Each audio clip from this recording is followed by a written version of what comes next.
இன்றே டவுன்லோட் செய்து உங்கள் ஃபேவரட் ஷோக்களை என்ஜாய் பண்ணுங்க. நேரமாச்சுப்பா, அடுத்த காரியத்தை பண்ணுங்க.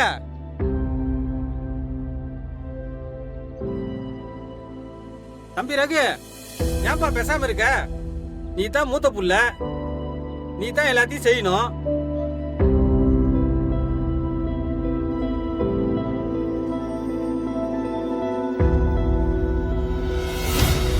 இல்ல, அந்த அருகதை உனக்கு இல்லடா. அம்மா, என்னம்மா பேசுறீங்க? இது சண்டை போடுற நேரமாம்மா? நான் அவர் புள்ளம்மா, நான் தான் அவருக்கு கொள்ளி வைக்கணும். யாருடா அவர் புள்ள? யார் அவர் புள்ள? இவர் ரத்தத்துல நீ பிறந்துட்டா நீ இவருக்கு புள்ளை ஆயிடுவியா? ஒரு புள்ளைய அவருக்கு செய்ய வேண்டிய கடமை நீ செஞ்சிருக்கியா?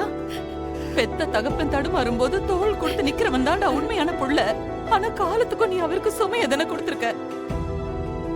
நீ என்னடா செஞ்சிருக்க? புள்ளைய பெத்த ஒரு தகப்பன் எப்படிடா இருக்கணும்? எவ்வளவு நிம்மதியா வாழ்ந்திருக்க வேண்டியவர். இவர் வாழ்க்கையில நிம்மதியா இருந்தாரடா? இந்த குடும்பத்துக்காக கடைசி மூச்சு வரைக்கும் இவர் உழைச்சுக்கிட்டே தான் இருந்தாரு.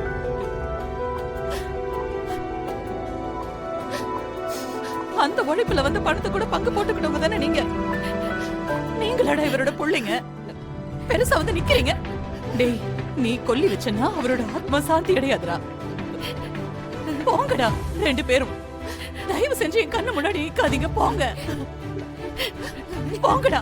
அம்மா லக்ஷ்மி, இது பிரச்சனை பண்ற நேரம் இல்லம்மா. பெத்த பிள்ளைங்க தான் அவருக்கு கொல்லி போடணும். அப்படியா? இதோ மலை மாதிரி நிக்கிறானே என் புள்ள, எங்க புள்ள முருகன். இதோ இவன் தான் இவருக்கு கொல்லி போடணும்.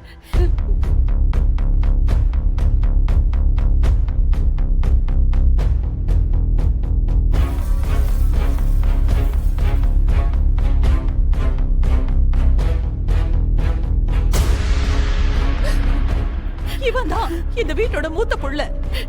இவனுக்கு மட்டும்தான் எல்லா உரிமையும் இருக்கு. என்னதான் இருந்தாலும் பெத்த பிள்ளைக்கும் வளர்த்த பிள்ளைக்கும் வித்தியாசம் இருக்குல்ல லக்ஷ்மி. பெத்த புள்ள உயிரோட இருக்கும்போது முருகனா பெத்த புள்ள மாதிரிதான். அவனை நான் அப்படிதான் வளர்த்தேன். இவன் தான் நீதான இவருக்கு கொல்லி போடணும். ஆமாண்டா, அவரு அதை தட விரும்புவாரு. முருகா, நீதான் அப்பாவுக்கு கொல்லி போடணும்டா. நீதான்.